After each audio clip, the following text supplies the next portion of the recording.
spiritual economics. Hello, Reverend Amani Malaika here. Just a reminder of how easy it is to give and contribute to the work we're doing here at the Center. Love in Action, transforming lives, transforming communities. Text to give is easy. Find the instructions on the screen, and thank you for your gifts.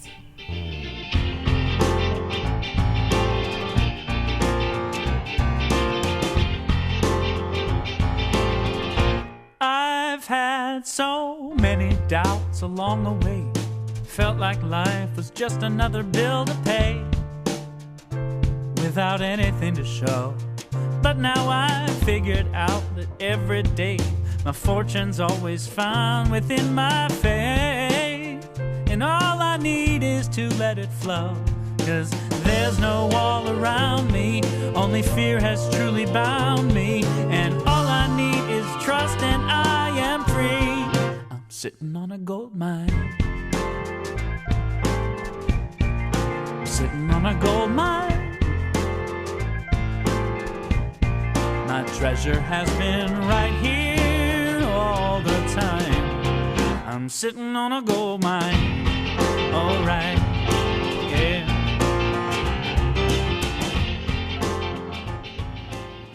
Hello. I am here today talking money, talking finance. So many of us are dealing with financial stuff, right? We need money to do the things we want to do in this life. And especially in this moment in time, I am hearing more and more of the financial hardship, of the fear around maintaining current finances, the ability to find work.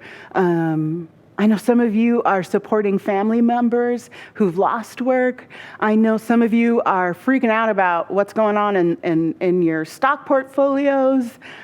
And I know many, many, many of you are just trying to figure out how to make ends meet. And what does spirituality have to do with all of that? Well, spiritual economics is how we begin to bring the practice of spiritual principle to the finances and abundance and experience of prosperity in our lives. Because money is not outside of God. Money is not outside of when we are practicing our spirituality and then we deal with money. It's all one. And I want to take us back to the origin of the word economy, the Greek origin. It comes from the word oikonomia, which in turn is composed of two words, oikos, which is often translated as household, and nemen, which is translated as management and dispensation. So it was originally considered household management. So when we bring the term spiritual to it, spiritual economics, a spirituoikonomia, we are now talking about the management of our spiritual household, which says to me that when we are looking at the economy of our lives, when we are looking at our economic decisions, our economic shortfalls or surplus or whatever those things may be in our own lives, you and I have to first look at how we are managing our spiritual house. It doesn't start out here, finding the right work, finding the right help, managing the right stock portfolio, finding the right advisor. It starts here, where the heart of our spiritual household lives. And how are we managing that? How are we managing our thoughts and beliefs around our spiritual household, around our relationship with money? Because if we are not looking closely at what we believe, about finances, about the economy, then we're missing a huge piece of the formula of having the experience that we actually want to be having. Where are we coming from in our thoughts and beliefs and actions around our finances? Are we coming from a place of fear? Am I so concerned about the outcome of my finances that I then move into action from a place where I believe there's not enough? These are all part of the foundation, these thoughts, these ideas, these beliefs, the foundation that our household stands on. And so that's where we've got to begin. In ancient economic theory, an action is considered economically rational only when taken towards a praiseworthy end. Only when taken towards a praiseworthy end. I love this so much. Imagine when it was cultural norm in the decision making around economics that first we had to get clear about our praiseworthy end. Why do you want more abundance? What do you plan to do with those dollars? Why is it important for you to be experiencing prosperity at all? I want you to take a minute right now and ask yourself, why? Why do I want greater financial ease? Is it to be able to be more present with my family? Is it to be able to participate in activities that my friends are participating in? Is it to move to a more safe and comfortable environment? What is your praiseworthy end? This makes all the difference when we're looking at money and finances. Because money and finances and economy in general is a tool for the purpose of living. And funny, the mission of this ministry, the mission of my ministry, is spiritual living. So it makes perfect sense that we have a conversation, you and I, about money. Because money is a tool that we need to live. That's at least how it's working these days. So in spiritual living, there is spiritual spending. There is spiritual income. And in all things spiritual living, we ground ourselves on the foundation that I choose to call God, or the goodness. And the nature of that goodness is inherent, involved in all of life, which means that goodness, that spiritual nature is in all living. Which means knowing our purpose, our why, our ultimate intention in how we live, in what it is our life means. That is the praiseworthy end of our finances, of any economic decisions we make, that I'm inviting you to wrestle with right now. Why do you want more money?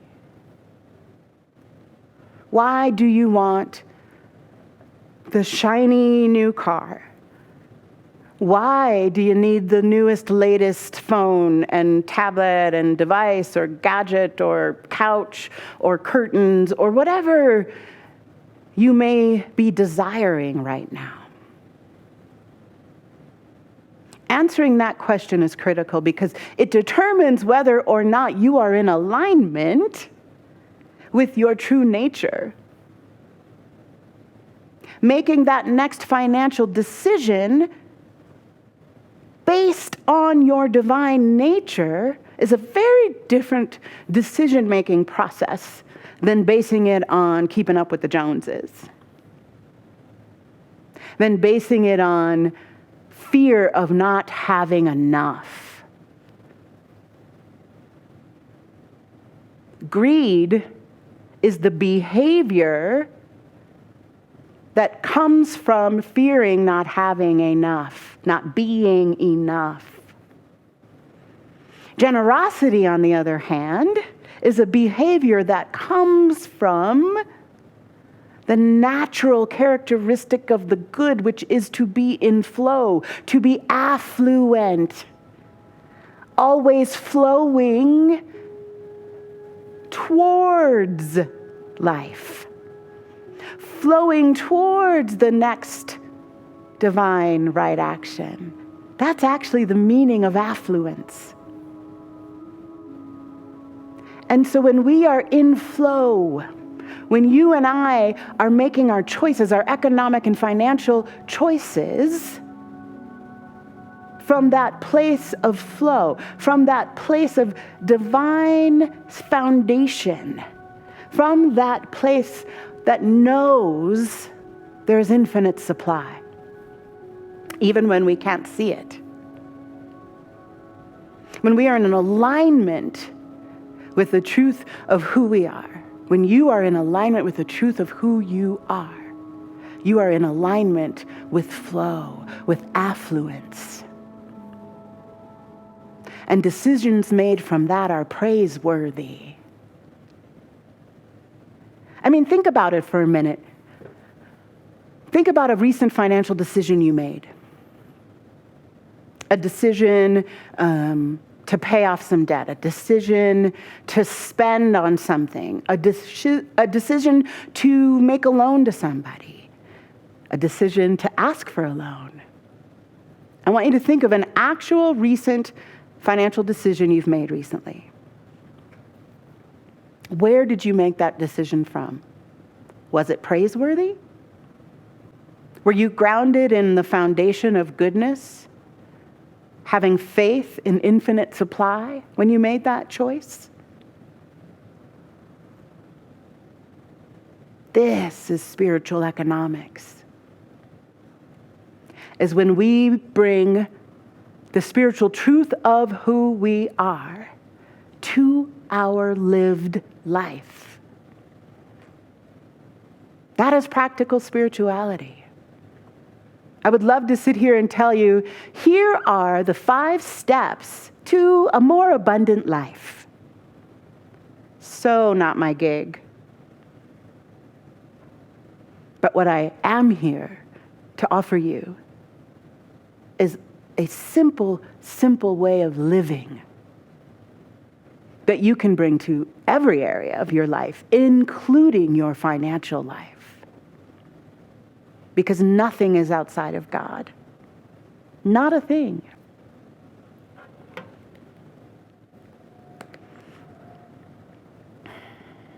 I want to share with you from Eric Butterworth, who wrote a book called Spiritual Economics that I'm going to be teaching from. God can do no more for you than God can do through you. So before you attempt to raise money, the first step should be to raise consciousness. I remember early in my spiritual seeking days when I was checking out a lot of different faith communities and checking out a lot of different spiritual studies, I came across this idea in many, many different faith traditions and many, many spiritual texts. God can only do for you what God can do through you. To be honest, in those early days, I thought, well, then what the heck do I need God for?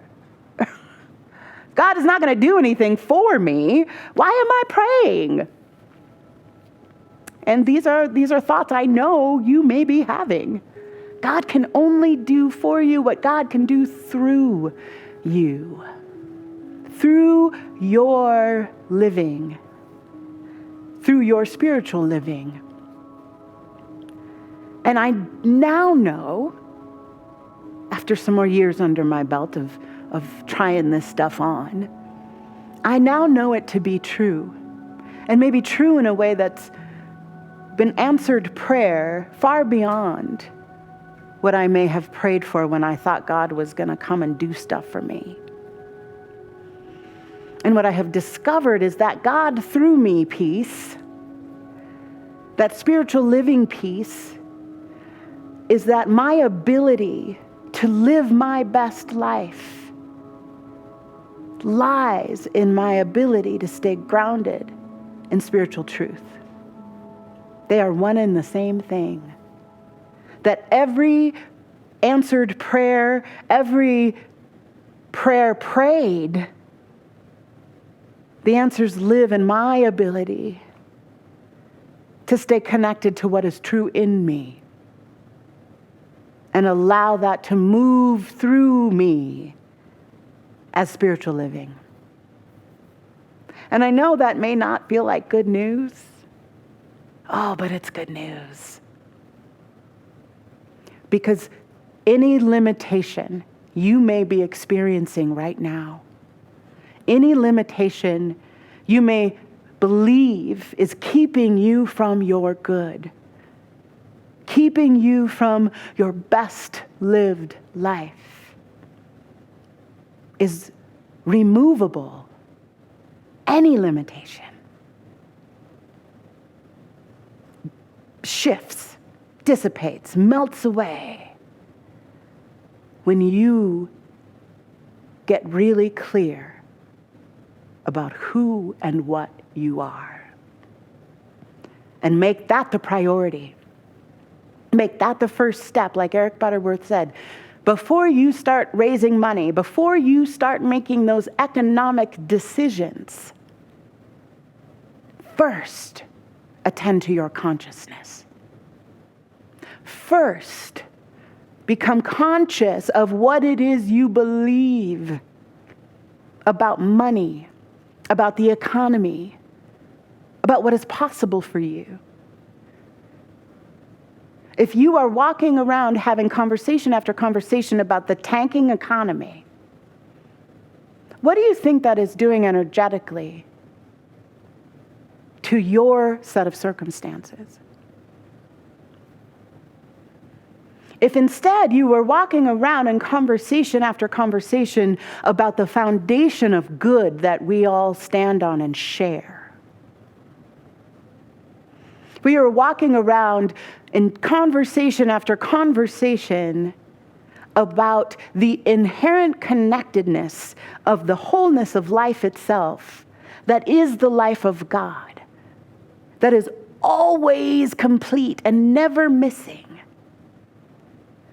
Might that shift our ability to see the wholeness, to see the flow, to see the abundance and the prosperity that actually is available to us?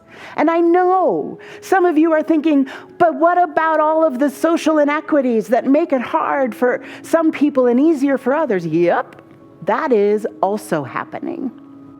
But if you and I want to make a change in how hard it is for some and how easy it is for others, if you and I want to be a part of that change, it starts in our consciousness. It starts in our awareness of a greater truth.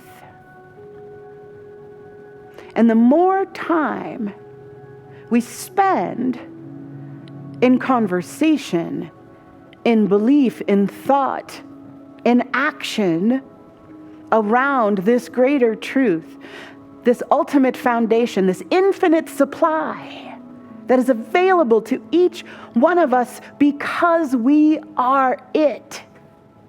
We are not separate from infinite supply. We are not separate from the good. None of us.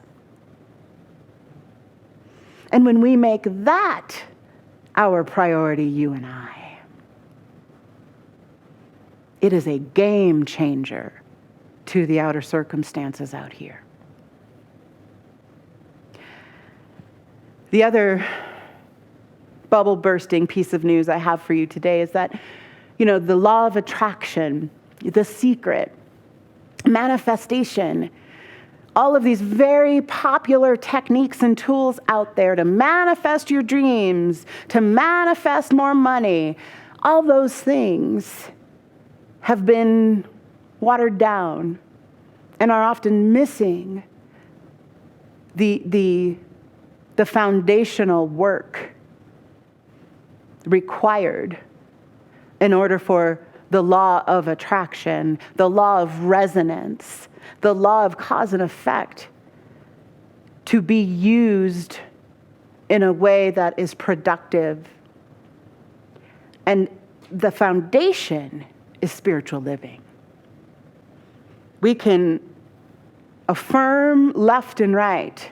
We can have sticky notes and bumper stickers and t-shirts. We can listen to, manifestation meditations. But if we do not ground ourselves in a praiseworthy why, in a praiseworthy lived life, most of those affirmations are void. That is the bummer. A lot of folks who come to spirituality through the law of attraction, through things like The Secret or, manifestation classes or workshops or whatever, a lot of people stop when they find out that it actually is a life-changing, lifestyle, life transformational process that you really got to go all in for. And if you are a yes to that, I'm here. I am here for your yes. But it keeps coming back to, what is that praiseworthy end that these financial decisions are going to carry you towards? What is the praiseworthy end of any decision?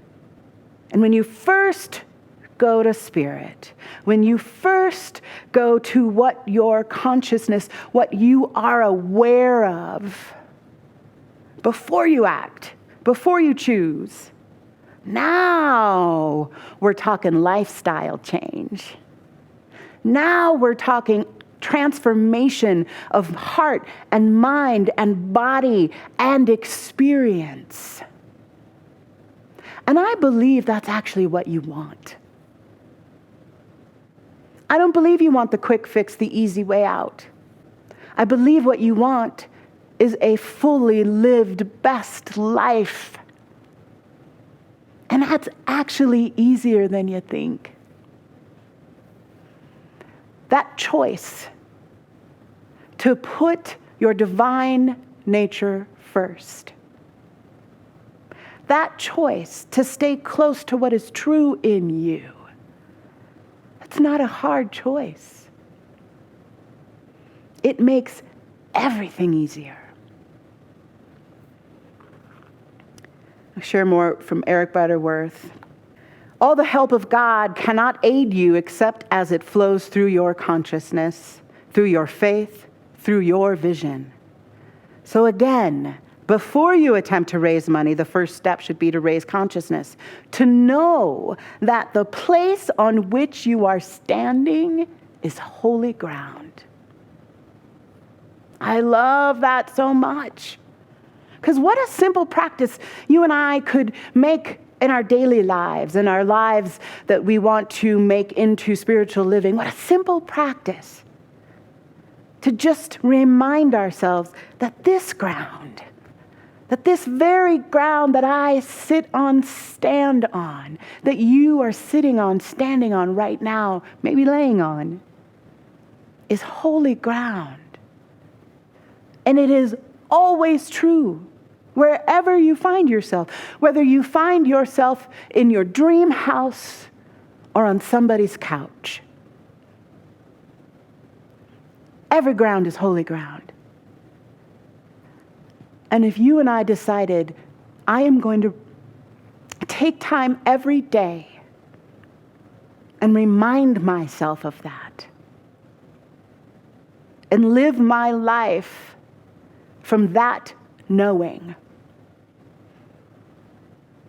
Every choice we make becomes praiseworthy because we stay connected to that divine truth. We allow that to guide our choices and decisions, and it is truly the game changer we all desire.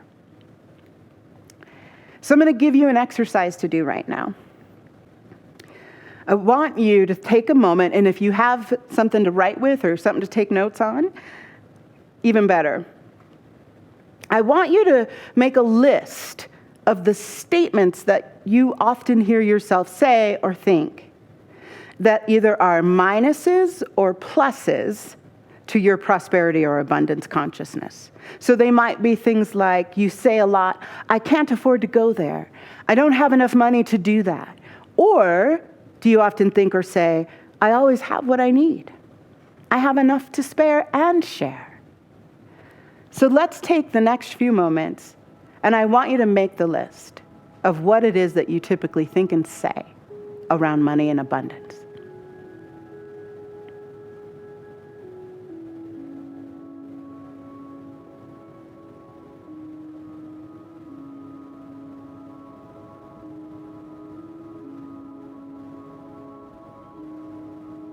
All right, so let's see what's on your list. I want you to add up the minus statements and add up the plus statements and do the math. Subtract your minus statements from your plus statements. And what do you have left? This is a quick way to begin to assess the foundation you are standing on, the spiritual household that you are moving in and from. A simple way to assess where you're at in your own awareness, and a way to become more conscious and aware of what you actually think and believe about your finances, about money, about abundance. So this is a simple thing you can do to grow your awareness, is to become aware of what it is you're actually doing, believing, thinking, saying around money, around abundance in general, what you believe is possible.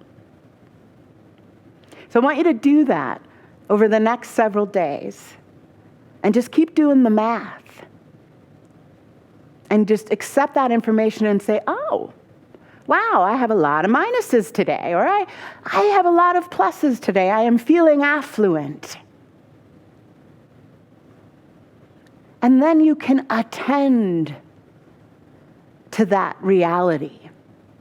You can attend and consciously choose for praiseworthy end a greater awareness of what is possible in your experience of prosperity and abundance. I love you so much. And I want to leave you today with a beautiful prayer, an affirmative prayer from Eric Butterworth. And for those of you who aren't able to pray affirmatively as if it is already so, simply add a may I in front of this prayer. I am secure, for I know who I am, a richly endowed child of God.